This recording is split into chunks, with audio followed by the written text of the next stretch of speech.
So in this Fallout 76 video, I'm going to be showing you all one of the best public events that you don't want to miss if you see appear on your server, which is Project Paradise. This is a very beneficial event to do, and not to mention there's a secret within this event to unlock something secretive that a lot of players till this day don't know about. And this event released on March 13th, 2019. So yeah, it's been in the game for a little over 5 years now. This was released before human NPCs ever came into Fallout 76. Just wanted to mention that just to help put things more into perspective over how secretive this reward is. But yeah, anyways, I figured I'd cover this event specifically just because, for one, it's a really beneficial event to do. There's plenty of other great rewards that you get from this besides just the secretive reward. And for two, a lot of players are confused when they do come here, which is understandable because it's probably one of the most confusing public events to do.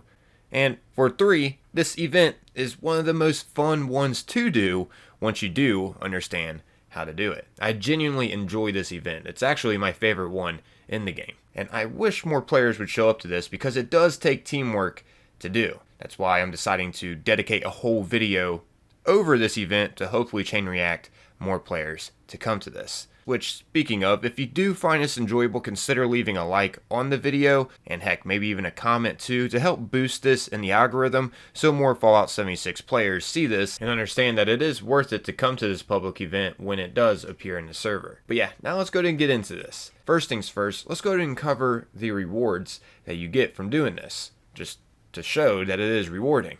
As you can see, you can get the Arctos lab coat from this.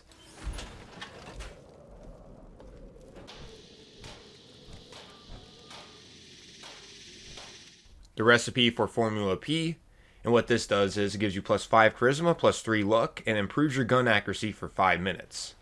Anyways, you also get the plan to craft the bear arm, and you can also get modification plans for the bear arm as well from this. As you can see, here's what the bear arm looks like.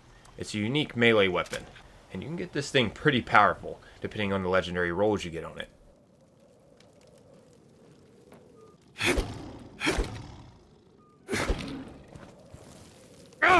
But yeah, you can also get the recipe to craft Stimpack diffusers, and these will restore your health and your nearby teammates too. Pretty powerful Stimpack. Anyways, you also have the potential chance of getting the Arctos Pharma backpack skin from this. This thing looks pretty sweet. And check this out, y'all. I know some of you are going to be super excited about this. You remember Nuclear Winter and how it had unique rewards you could get from it? Well, it turns out the developers made it so we can get some of those unique rewards from Nuclear Winter from completing Project Paradise. We can get the plan to craft the Gladiator mask from this, and the plan to craft the Inferno Mark I power armor paint. Look at this thing. This is an amazing paint job you can put on your power armor. Looks incredible. Also, you can get the plan for the minigun hot rod shark paint. This is an awesome paint job you can get on your minigun.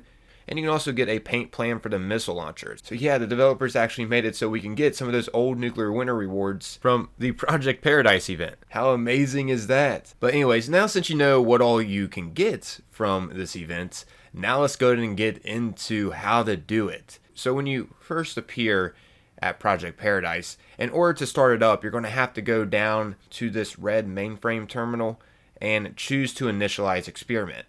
I definitely suggest to wait to initialize experiment until you get more players to show up here, because this is an extremely difficult event to try to do by yourself. Definitely is easier to do with more players here, and you're going to see why. But yeah, once you initialize experiment, first off, I want to show you the secret that you can do within this public event. This will unlock you the secret reward. So yeah, after you initialize the experiment and start up the event officially, I suggest to run this way and go over to this keypad and type in 970930. That will unlock this door. And we figured out this code by collecting these notes that we can find in each habitat, which there are 3 different habitats here. But yeah, for your convenience though, I'm not going to show you where those are located at. Just type in the code on the keypad and that will unlock this door. And once you get the door unlocked, just head this way down in here and you're going to find another terminal that you can get on. And on this terminal, it will have a shutdown code. You just want to select the shutdown code and that will get you to retrieve it. And then once you got it, you just want to head back to that red mainframe terminal that we used to, start up this event, and then choose the option to shut down. Anyways, when you choose this option to shut down, it's going to make the event a little different. It's going to shut down the Arctos Pharma security robots, and it'll also make Quercus in charge, which is a robot who, runs things down here. And it'll also make the friendly creatures that you typically have to defend down here attack instead of running away from enemies, which could make things a little bit more riskier because it could cause the creatures that you do have to defend to die instead of them running away to safety to try to live. But yeah, a perk though, after each round, Quercus will heal the friendly creatures. But yeah, anyways, if you complete the event after triggering this little secret, you will be rewarded the Arctos Pharma backpack skin. Unless, of course, you already have it unlocked, which in my case, I do. But as you can see, this is coming straight from the Project Paradise wiki source. It states here, the Arctos Pharma backpack skin will be unlocked automatically after completing the event using the shutdown code, and can be earned regardless of the number of animals remaining. So yeah, it may not pop up on your screen as a reward, but it will be a hidden reward that you will unlock after completing the event this way. Just go to an armor's workbench after doing this, and then go to modify your backpack, and you will notice that you should have the Arctos Pharma backpack skin available, as you can see here. So after starting this event, there are 3 habitats that you're going to have to go to, and then collect certain materials and take them to this right here. This is called the feeding trough. Each habitat will have this. In Habitat A, you're going to have to take out the rad stags and collect the venison. There will also be other creatures around for some extra experience and whatnot, but the main goal is to collect the specific material and deliver them to the feeding troughs. If you manage to deliver 30 of them, that will max out the feeding trough and grant you the strongest friendly creature. For Habitat A, it will be a Deathclaw. Each habitat will have different friendly creatures that will spawn that you'll have to protect. Of course, the more that you get into the trough, the stronger your friendly creature will be, which in the end makes it easier to actually complete this because you do have to try to get the friendly creatures to stay alive until the end of the event. Anyways, for Habitat B, you're going to have to collect toxic sludge and deliver them to the feeding trough.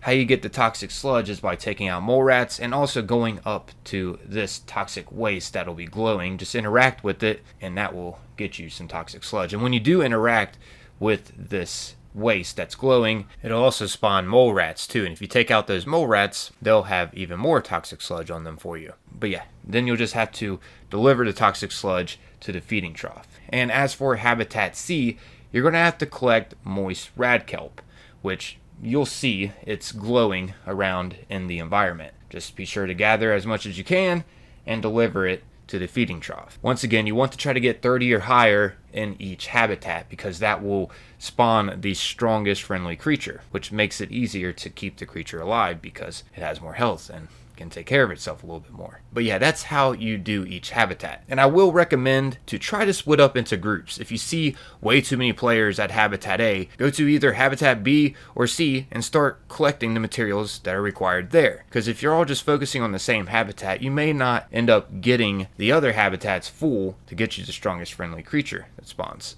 Which, real quick here for your convenience on how to find each habitat from the main area. You can find Habitat A over here. It'll be labeled. This will lead you to Habitat A.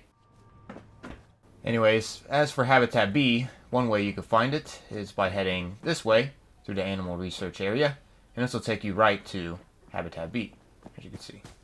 Anyways, lastly here, real quick, to find Habitat C, you just want to head left from where you first entered the place, and this will lead you right to Habitat C.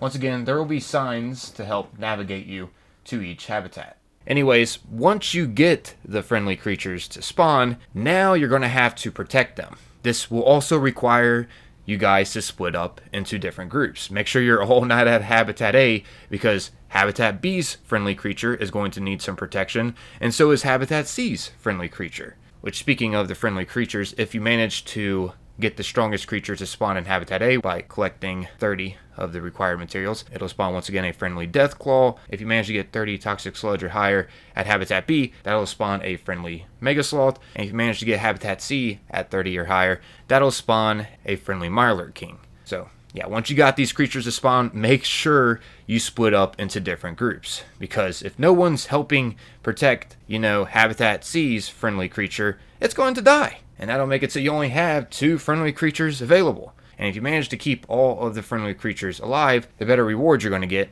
in the end. And there's going to be multiple waves of different loads of enemies trying to attack the friendly creature in each environment. So yeah, you're going to be getting loads of experience and loot too from just defending these creatures. And there's going to be a total of 3 different waves of enemies you're going to have to defend them from. The third wave will be where you'll have to prepare to fight the alpha, which the alpha is going to be a mini boss you're going to have to take on. It's going to be a random alpha that's going to spawn. And if the alpha boss spawns in Habitat A, it's going to be a strong sheep squatch. If the alpha spawns in Habitat B, it's going to be a Grafton monster.